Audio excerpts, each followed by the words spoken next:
Myself, and I'm sure a lot of the people watching the video today, have been playing Chivalry 2 for literal years. We all love the chaotic medieval swordplay, right? The large battles, just the crazy moments that can happen. But the problem is, after so many years and no new content, you start looking for kind of other options. What other game can you play that'll give you a similar experience to something like Chivalry 2? And I think for a lot of us, the answer has been nothing. And that's why, even though we're all dying for new games, we say we're going to play new games. Every night we log into Steam, Epic, Xbox, whatever it is, and we hit play on Chivalry 2. But today I actually have an alternative to you guys. I think it's going to resonate with a lot of the Chivalry 2 core audience. It checks a lot of the boxes that we all love in Chivalry 2. And before you tar and feather me, hear me out a little bit for the video. And if you enjoy it, of course, subscribe. But the game I'm looking at is actually Battlefield 6, a game I just played in the open beta,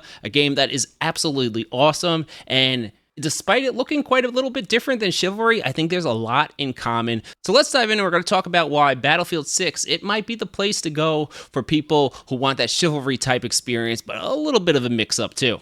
Now, on a base level, you're probably going to look at me and say I'm insane, right? One game is based on the Middle Ages. You use swords, you beat each other to death. The other game it's on modern times. You have guns, you have grenades, right? But I think there's actually a lot of similarities in the gameplay between these two games. Whenever someone comes into my Twitch or my TikTok chat and they're asking questions about Chivalry 2, they've never seen the game before, but it looks pretty sick, I always tell them, because, a lot more people have played the Battlefield games than have played the Chivalry games, I always tell them it's like Battlefield, but in medieval times. Both games kind of go for that same chaotic, large-scale battle experience. They want you to feel like you're just one soldier in a massive fight, and anything can and will happen at any time. And I think that's right. People would talk about Battlefield moments, like just crazy things you only see in Battlefield. Chivalry 2 has a lot of that similar experience where you could be playing the game for hundreds of hours and you finally see something for the first time that makes you laugh, right? These games, they have so much replayability because the absolute craziness that can happen when you have 64 players on a map. Now, the setting's a little bit different. Of course, in Chivalry 2, we're in medieval times, so we're using swords, we're using axes, we're using bows, our siege equipment, right, our catapults, our ballistas, and then you have what I like to call the tank of the medieval battleground is the horse, right, if you play in the horse mode. But all of these aspects that we have in Battlefield games are also in Chivalry, right? In Battlefield, you have your assault classes running around with M4s, you have your snipers, which are a little bit closer to your archers. You have your siege equipment, which is going to be our tanks and our choppers, and all of these things combined make for absolute chaos in the game. If you can just look past the fact that the weapons obviously are going to look a little bit different, I think you're going to find that you get a lot of that same energy, the same feeling of gameplay in a Battlefield game that you do in Chivalry 2, right? It's going to give you that same addictive team play, chaotic gameplay that keeps us coming back and logging in Chivalry 2 for years at a time. And I think a lot of those addictive qualities in the team objective mode in Chivalry 2 are, of course, the teamwork and the scale of the battles, right? They feel epic. You're climbing up castle walls, you have teammates all around you, enemies everywhere, horses flying in your midst, right? Catapult shots landing at your feet, right? There's just a scale and immersion that makes you feel like you're in a medieval battle. And even better, like there's a team play aspect to these games and these objectives that make you really feel like you're fighting for a country. And we see that with the objectives, right? You're going to have people who fight in the heart of the battle, right? The knights, they're in the front lines trying to kill people, and then you're going to have engineers behind them making defensive structures, right? You're going to have people on guarding putting banners out to heal their teammates. You're going to have ambushers trying to flank around the enemies, making plays and backstab people. Right? There's a teamwork element that's very satisfying in Chivalry 2, and even though it is such a large map or large scale, if you get that right mix of a few people working together as a team, it can sway the entire battle, even with that many players, right? 3 or 4 good players who know what they're doing can turn an entire match and turn it into a win. And in Battlefield 6 especially, I think that teamwork element is even more profound than it is in Chivalry 2. Battlefield 6 has a class structure just like Chivalry. You have Assault, you have Recon, you have Support, and then you have the Engineer class, and all of them have a role that is pretty vital that they play in your squad of 4 people, right? Like your supports provide ammo, heal you up. Your Assaults are your running gunners with regular machine guns or M4s. You have your Recons to spot people, shoot them from a distance, and then of course you have your Engineers, which they might have the toughest job in the game is to take out the other team's tanks and helicopters. I played this game in a full party a few times with some of my old Angels friends and also with some of my Equilibrium friends, and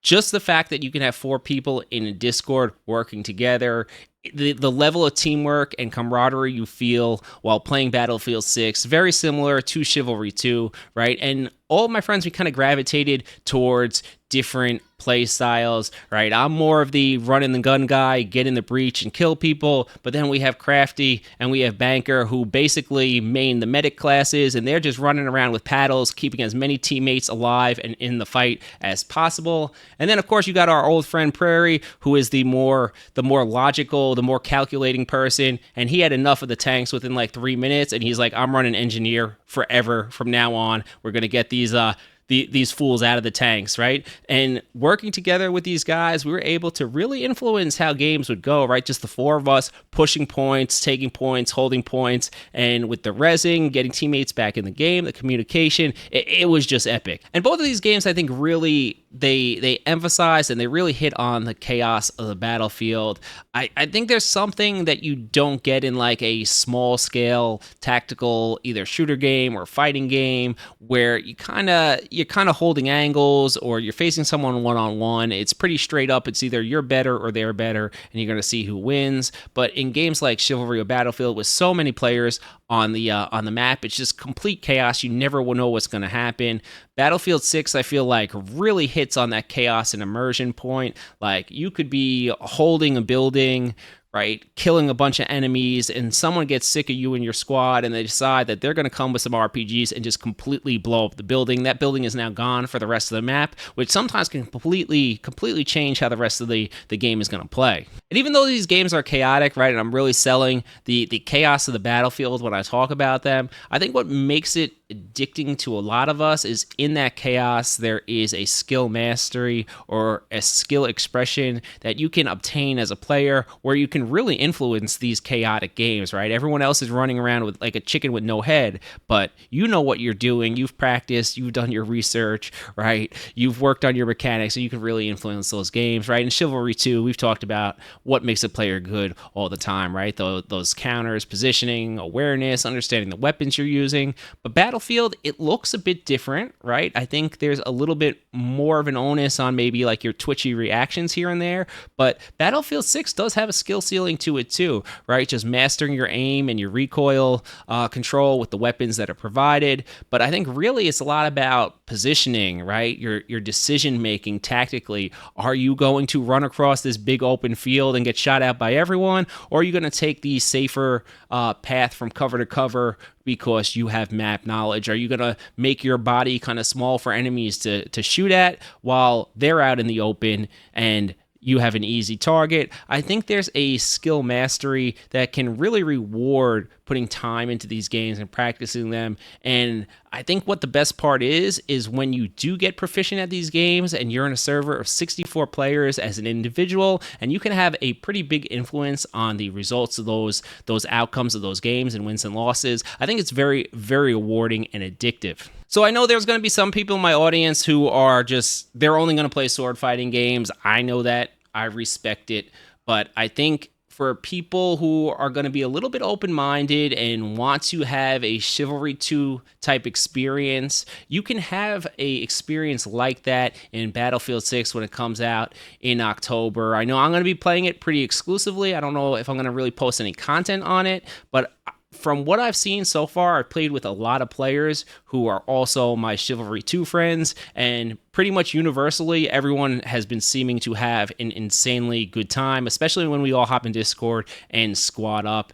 And I think this is going to be a game that a lot of people who've enjoyed Chivalry 2 will enjoy hopping on and playing here and there while we wait for whatever is the next sword fighting game that we're going to get. And we could be waiting a long time, so we're all going to need to be open-minded a little bit to some games coming out. And I think this could be a good alternative to someone who just wants to switch things up and get that similar chaotic Battlefield experience. All right, guys, if you enjoyed the video, subscribe, and I'll see you in the next one. Champ out.